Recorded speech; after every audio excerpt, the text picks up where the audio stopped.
ایک دکھ بھری، ایک درد بھری آواز آئے گی، امتی امتی۔ سننے والے حیران ہوں گے، یہ کون ہے؟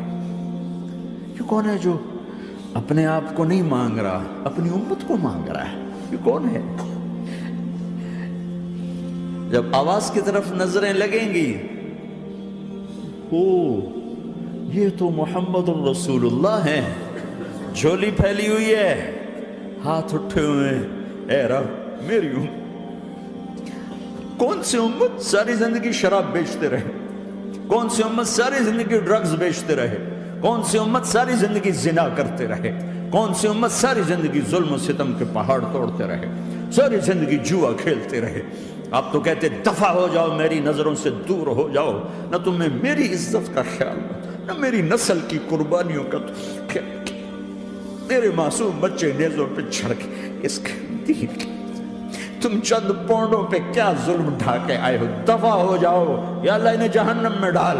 یہ کہنے کا موقع تھا، میں قربان جاؤں اس نبی رحمت پر، اس کامل اکمل نبی پر، اس ہادی رہبر پر۔ میں کہاں سے الفاظ لوں ان کی تعریف کے لیے؟ دو ہستیوں کا حق نہیں ادا کیا جا سکتا، ایک اللہ، ایک اللہ کا رسول۔ ہر ایک کا حق ادا ہو سکتا ہے، اللہ اور اس کے رسول کا حق نہیں ادا ہو سکتا۔ وہ کہتے جا اللہ ان کو آگ میں ڈال دے۔ انہوں نے نہ مجھے دیکھا، نہ میرا گھر دیکھا، نہ میرے پیٹ پہ پتھر دیکھے، نہ میرا راتوں کو تڑپنا دیکھا، نہ میرا مچلنا رونا دیکھا، نہ احد میں ٹوٹے دانت دیکھے، نہ طائف میں بکھرا خون دیکھا، نہ کربلا میں اولاد کے سر نیزوں پہ چڑھے دیکھے۔ دفعہ دور کر دے میری آنکھوں سے، میں قربان جاؤں اس نبی رحمت پر۔ کہہ رہے ہیں یا اللہ میری امت، یا اللہ میری امت، یا اللہ میری امت، یا اللہ میری امت۔ نہ یہاں بھلایا نہ وہاں بھلایا۔ آپ کے لیے ممبر آئے گا، میرے حبیب بیٹھو، تو آپ کہیں گے اب مجھے خیال آئے گا اگر میں بیٹھا تو یہ مجھے لے کے جنت میں نہ چلا جائے، اور اللہ کہہ رہا بیٹھو تو میں کیا کروں گا؟ میں خود زمین پہ کھڑا رہوں گا، ممبر پہ ہاتھ رکھ دوں گا۔ کہ اللہ تیری مان لی، میں ہاتھ رکھا ہوا ہے، لیکن میں بیٹھوں گا نہیں کہ میں اپنی امت کا آخری حساب کروا کے ہی جاؤں گا، ایسے نہیں جاؤں گا۔ امت بنو، مسلمان بنو۔ اس دعا پر آسمان کے فرشتے روئے ہیں، ساتوں آسمان کے فرشتوں میں ہلچل مچ گئی۔ میرے بھائیو، یہاں کوئی آزاد نہیں ہے۔ موت سے لڑو، دکھاؤ، بڑھاپے سے لڑ کے دکھاؤ، غم اور دکھوں سے لڑ کے دکھاؤ۔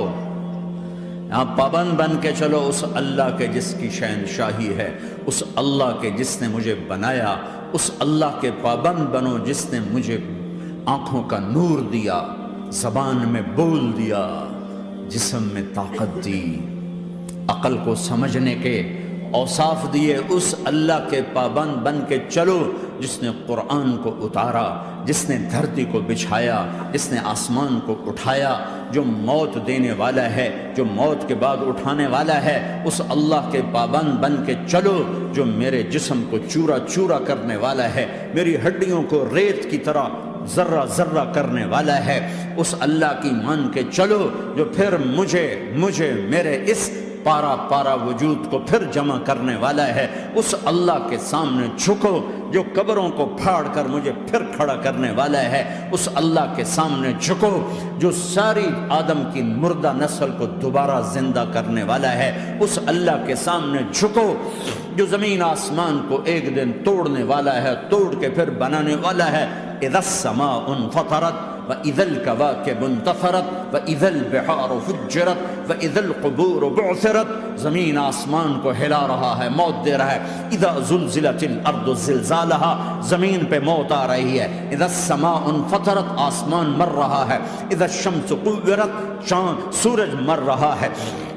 وَإِذَا الْجِبَالُ سُيِّرَتْ، یہ پہاڑوں کی موت ہے۔ عرش فرش لوح قلم کرسی، ہر شے کو فنا کے گھاٹ اتارنے والا اور خود ہمیشہ باقی رہنے والا، دائم رہنے والا، قائم رہنے والا، اپنی ذات میں قائم، اپنی ذات میں دائم، موت سے پاک، تھکن سے پاک، نیند سے پاک، اونگ سے پاک، ظلم سے پاک، ذوق سے پاک، خزانوں کا مالک، عزت کا مالک، قوت کا مالک، شہنشاہی کا مالک، کبریائی کا مالک، ہیمنت کا مالک، جبروت کا مالک، جبروت کا مالک، خزانوں کا مالک، فرشتوں کا مالک، جبریل کا مالک، میکائیل کا مالک، اسرافیل کا مالک، اسرائیل کا مالک، طارق جمیل کا مالک، برمنگم والوں کا مالک، آدم کی ساری نسل کا مالک، 2 پاؤں پہ چلنے والوں پر بادشاہ، 4 پاؤں پہ چلنے والوں کا مالک، پانی کی مخلوق، ہوا کی مخلوق، زمین کی مخلوق، رینگنے والے، اڑنے والے، تیرنے والے، جھپٹنے والے، دھاڑنے والے، پھاڑنے والے، ڈسنے والے، سب پر میرے اللہ کی شہنشاہی ہے۔ للہ ملک السماوات والارض وما فیہن، لہ ما فی السماوات وما فی الارض وما بینہما وما تحت الثری وان تجہر بالقول فانہ یعلم السر واخفی۔ وہ کون ہے؟ اللہ۔